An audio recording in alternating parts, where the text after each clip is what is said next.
Welcome guys. இன்றைக்கி நம்ம வீடியோவில் போஸ்டரில் ஒரு சில அனலைசிஸ்லாம் பண்ண போகிறோம். நம்ம அதுக்கு முன்னாடி ஒரு சில வார்த்தைகளை தெரிஞ்சுக்கணும். ப்ளம் லைன் அப்படின்னா நம்மளோட டாப் ஆஃப் த ஹெட்டில் இருந்து நம்ம டோ வரைக்கும் போகக்கூடிய ஒன் ஆஃப் த லைன். ஓகேவா?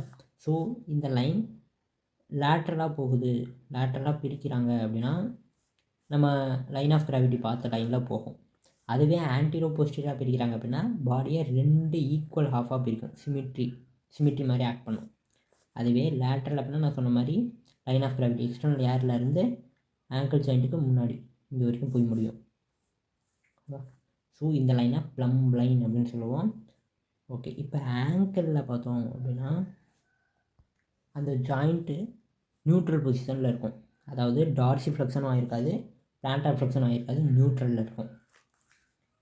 ஸோ அதோட லைன் ஆஃப் கிராவிட்டி பார்த்தோம். இதோட லைன் ஆஃப் நமக்கே தெரியும். லேட்ரலாக பார்க்குறப்ப லேட்ரல் மேலியோலஸ்க்கு ஆன்டீரியராக இந்த லைன் ஆஃப் கிராவிட்டி ட்ராவல் ஆகும். அதாவது anterior to the angle joint அப்படின்னு சொல்லலாம். ஸோ இங்கே பார்த்தோம் அப்படின்னா எக்ஸ்டர்னலாக டார்சி ஃப்ளெக்ஷன் க்ரியேட் ஆகும், இன்டர்னலாக பிளான்டார் ஃப்ளெக்ஷன் சோலியஸ் மசில் மூலமாக இன்டர்னலாக பிளான்டார் ஃப்ளெக்ஷனும் க்ரியேட் ஆகுது. ஸோ ரெண்டுமே அட் அ டைமில் நடக்கிறதுனால நமக்கு ஸ்வே வந்து ப்ரிவெண்ட் ஆகுது. போஸ்டல் ஸ்வே அப்படின்னா என்ன அப்படின்னு நம்ம லாஸ்ட் வீடியோவில் பேசியிருந்தோம். டிஸ்பிளேஸ்மெண்ட் கரெக்ஷன் 5 to 7 மில்லிமீட்டருக்குள்ளே நடக்கும். ஆன்டீரியோ போஸ்டீரியர்லி, லேட்ரோ மீடியலி 3 to 4 மில்லிமீட்டருக்குள்ளே அந்த சென்டர் ஆஃப் கிராவிட்டி வந்து மாறிக்கிட்டே இருக்கும். ஸோ இந்த மாதிரி நமக்கு ஆன்டீரியராக எக்ஸ்டர்னல் ஃபோர்ஸும் போஸ்டீரியராக இன்டர்னல் ஃபோர்ஸும் ஆக்ட் ஆகிட்டு இதை நார்மலாக வச்சுருக்காங்க. ஒரே போஸ்டரில் மெயின்டைன் பண்ணுறாங்க. அதனால் நமக்கு ஸ்வே வந்து ப்ரிவெண்ட் ஆகுது. ஸோ இதுக்கு மெயின் ரீசன் சோலியஸ் மசில்.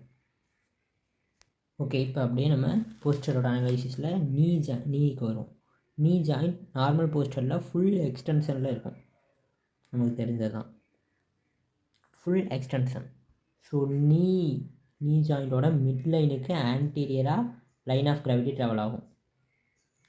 நீ ஜாயிண்ட்டோட மிட் லைனுக்கு ஆன்டீரியராக லைன் ஆஃப் கிராவிட்டி ட்ராவல் ஆகுது. ஓகே, இப்போ லேட்ரல் வியூவில் பார்ப்போம். இப்போது இங்கே டிபியா இருக்குது, முன்னாடி பெட்டலாக இருக்குது, மேலே ஃபீமர் இருக்குது. இப்படி இருக்குது அப்படின்னா லைன் ஆஃப் கிராவிட்டி இப்படி ட்ராவல் ஆகும். பெட்டலாக போஸ்டீரியராகவும் இந்த நீ ஜாயிண்ட்டுக்கு ஆன்டீரியராகும். இங்கே ஆன்டீரியர், பெட்டலாக மட்டும் போஸ்டீரியராக ட்ராவல் ஆகுது. நமக்கு இது எக்ஸ்டென்ஷனில் இருக்கனால மினிமல், நம்ம நார்மல் போஸ்டரில் இருக்கும்போது ஹாம்ஸ்ட்ரிங்கில் மினிமல் ஆக்டிவிட்டி இருக்கும். ஹாம்ஸ்ட்ரிங்ஸ் அப்படிங்கிறது எக்ஸ்டென்ஸ் ஆஃப் தானே. ஸோ நீ எக்ஸ்டென்ஷன் ஆகும்போது ஹிப் எக்ஸ்டென்சர்ஸ் தான் ஹாம்ஸ்ட்ரிங். ஸோ ஹிப்பும் எக்ஸ்டென்ஷனில் இருக்கும், நீயும் எக்ஸ்டென்ஷனில் இருக்கும். அப்போ ஹாம்ஸ்ட்ரிங்ஸ் வந்து லைட்டாக ஒர்க் ஆகும் அப்படின்னு சொல்கிறாங்க. நம்ம நார்மல் போஸ்டரில் ஆப்டிமல் போஸ்டரில் இருக்கும்போது நமக்கு இவங்களோட மெயின் ஏம் என்ன அப்படின்னா நீ வந்து ஹைப்பர் எக்ஸ்டென்ஷன் ஆகாமல் பார்த்துக்கணும். ஹைப்பர் எக்ஸ்டென்ஷன் ஆகாமல் பார்த்துக்கிறதுக்காக நமக்கு நீல வந்து போஸ்டீரியராக ஜாயிண்ட் கேப்சூல் வந்து கொஞ்சம் திக்கான இருக்கும். ஓகேவா? ஸோ போஸ்டீரியராக ஜாயிண்ட் கேப்சூல் ஸ்ட்ராங்காக இருக்கிறனாட்டி இது போஸ்டீரியராக எக்ஸ்டெண்ட் ஆகாமல் இருக்குது, ரொம்ப ஹைப்பர் எக்ஸ்டென்ஷன் ஆகலை. ஸோ நமக்கு நார்மலான போஸ்டர் மெயின்டைன் ஆகுது.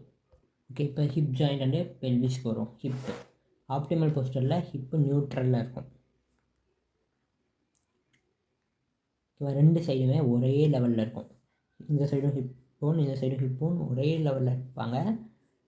ஆன்டீரியராகவும் டில்ட் ஆகாது, நோ டில்ட்டு, கொஞ்சம் கூட டில்ட் ஆகாது. நம்ம ஃப்ளெக்ஷன் அல்லது எக்ஸ்டென்ஷன் பண்ணும்போது தான் டில்ட் ஆகும். நம்ம நார்மல் போஸ்டர் ஆப்டிமல் போஸ்டரில் இருக்கும்போது டில்ட் ஆகாது.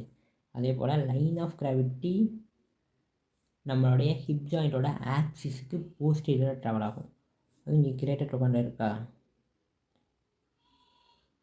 ஸோ இங்கேயும் கிரேட்டர் டொகாண்டில் ஜாயின் பண்ணுற மாதிரி ட்ராவல் ஆகும். ஏன் அப்படின்னா ஹிப் ஜாயிண்ட்டை கனெக்ட் பண்ண முடியும். நான் சொல்லியிருந்தேன் ஆப்டிமல் போஸ்டரில் லைன் ஆஃப் கிராவிட்டி அப்படிங்கிறது எல்லா ஜாயிண்ட்டையும் கனெக்ட் பண்ணும். ஸோ ஹிப் ஜாயிண்ட்டையும் கனெக்ட் பண்ணுது. இப்போ நமக்கு ஹிப் ஜாயிண்ட்டில் என்ன ப்ராப்ளம் வரும் அப்படின்னா ஸ்வே பேக் போஸ்டர் அப்படின்னு ஒரு போஸ்டர் இருக்குது. நான் ஆல்ரெடி என்ன சொல்லியிருந்தேன், ஸ்வே அப்படின்னா லிட்டில் சேஞ்ச் ஆகிட்டு அதுவே கரெக்டாக இருக்கும். ஸோ ஸ்வே பேக் அப்படின்னா பேக் சைடு. அப்போ ஹிப் ஜாயிண்ட்டு பேக் சைடு கொஞ்சம் டில்ட் ஆகுது, போஸ்டீரியராக கொஞ்சம் மூவ் ஆகுது.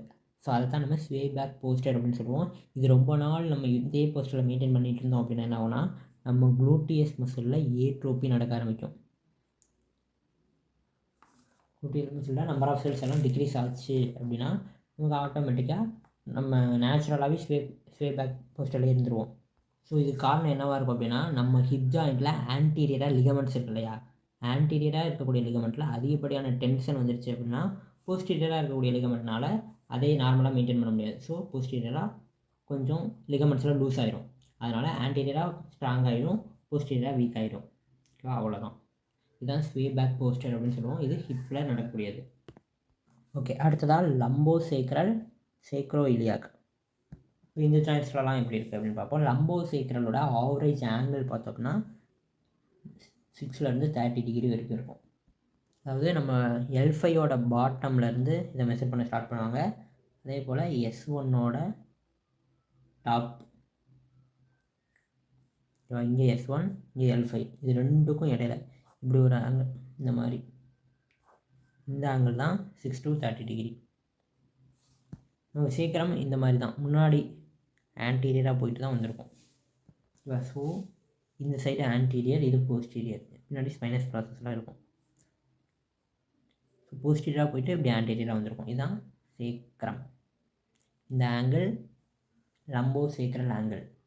ஸோ நம்ம தெரியும், நம்ம ஸ்பைனல் அதாவது வெர்டிப்ரால ஆன்டீரியராக ஏதாவது ஆன்டீரியராக கர்வேச்சர் மாறுது அப்படின்னா அது லார்டோசிஸ், போஸ்டீரியராக கர்வேச்சர் மாறுது அப்படின்னா அது கைப்போசிஸ் அப்படின்னு நமக்கு தெரியும். ஸோ சேக்ரம் ஒன்று ஆன்டீரியராக மாறுது அப்படின்னா அது சேக்ரல் லார்டோசிஸ். ஸோ நார்மலாக பார்த்தோன்னா நமக்கு சேவிக்கல், தொராசிக், லம்பார், சேக்ரல் இப்படி தான் இருக்கும். சேவிக்கல் போஸ்டீரியர் ஹைப்போசிஸ் பார்த்தோம்னா கான்கேவாக இருப்பாங்க. போஸ்டீரியர் இது ஃபுல்லாக போஸ்டீரியர், இது ஃபுல்லாக ஆன்டீரியர். அதுவே தொராசிக் போஸ்டீரியரில் கான்வெக்ஸாக இருப்பாங்க, லம்பார் கான்கேவாக இருப்பாங்க, சேக்ரல் போஸ்டீரியரில் கான்வெக்ஸாக தான் இருக்காங்க. ஸோ இப்படி தான் இருப்பாங்க.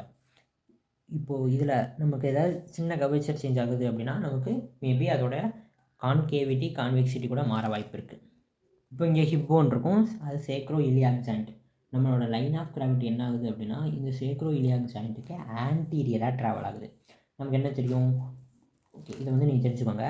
நம்ம லைன் ஆஃப் கிராவிட்டியிலேயே ஒரு ஜாயிண்ட்டுக்குள்ளே அந்த ஜாயிண்ட்டோட ஆக்சிஸ்லேயே லைன் ஆஃப் கிராவிட்டி ட்ராவல் ஆகுது அப்படின்னா எந்த ஒரு எக்ஸ்டர்னல் மூமெண்ட்டும் எந்த ஒரு எக்ஸ்டர்னல் டார்க்கும் க்ரியேட் ஆகாது. அதுவே அந்த லைன் ஆஃப் கிராவிட்டிக்கு ஆன்டீரியராக ட்ராவல் ஆகுது, அந்த ஆக்சிஸ்க்கு ஆன்டீரியராக லைன் ஆஃப் கிராவிட்டி ட்ராவல் ஆகுது அப்படின்னா நமக்கு external gravitational torque proximal body செக்ஷனை ஆன்டீரியராக மூவ் பண்ண வைக்கும். அதே போல் போஸ்டீரியராக ஜாயிண்ட் ஆக்சிஸுக்கு போஸ்டீரியராக லைன் ஆஃப் கிராவிட்டி ட்ராவல் ஆச்சு அப்படின்னா ப்ராக்சிமல் பாடி செக்மெண்ட்டை போஸ்டீரியராக மூவ் ஆக வைக்கும். அதுவே சேம் ஆக்சிஸில் இருக்குது அப்படின்னா அது ஒன்றும் பண்ணாது, அது அப்படியே நார்மலாக இருக்கும். So anterior movement, posterior movement ரெண்டு பண்ணுதா. அப்போ இப்போ சொல்லுங்கள், நமக்கு சேக்ரோ இலியாக் ஜாயிண்ட்டு இதுக்கு ஆன்டீரியர் ட்ராவல் ஆகுது. அப்போ ப்ராக்சிமல் போர்ஷன் இது சேக்ரம் தான். அப்போது சேக்ரம் ஆன்டீரியராக கொஞ்சம் ரொட்டேட் ஆகிருக்கும். ஸோ இந்த ஈவெண்ட் உங்களுக்கு புரியல அப்படின்னா எந்த ஆக்சிஸ்க்கு ஆன்டீரியராக ட்ராவல் ஆகுது, போஸ்டீரியராக ட்ராவல் ஆகுது, அப்போ என்ன நடக்கும் அப்படிங்கிறது உங்களுக்கு புரியல அப்படின்னா அதுக்கு நான் தனியாக வீடியோ போட்டிருக்கேன், அதை நல்லா ரெஃபர் பண்ணுங்கள். ஓகேவா? ஓகே, அடுத்ததான் நம்ம வெர்டிபிரல் காலமுக்கு போகலாம். இப்போ வெர்டிபிரல் காலமில் ப்ளம்ப் லைன் எப்படி போகும்? ப்ளம்ப் லைன் அப்படின்னா என்னென்னு சொல்லிட்டேன் உங்களுக்கு. ஓகேவா? சிமெட்ரிக்கலாக லைன் ஆஃப் கிராவிட்டி அப்படி ஒன்று ஞாபகம். இந்த ப்ளம்ப் லைன் நம்மளோட ட்ரங்க்கில் மிட் லைனில் ட்ராவல் ஆகுது, கரெக்டு தானே? இதில் நமக்கு செர்விக், தொராசிக், லம்பார் எல்லாம் இருப்பாங்க. நமக்கு தெரியும் ப்ளம்ப் லைன் செர்விக்கல், தொராசிக், லம்பாருக்கு போஸ்டீரியராக ட்ராவல் ஆகும், தொராசிக்கு ஆன்டீரியராக ட்ராவல் ஆகும். ஓகேவா? ஸோ இது போஸ்டீரியர் சைடு, இது ஆன்டீரியர் சைடு. ஸோ இந்த மாதிரி தான் ட்ராவல் ஆகும்.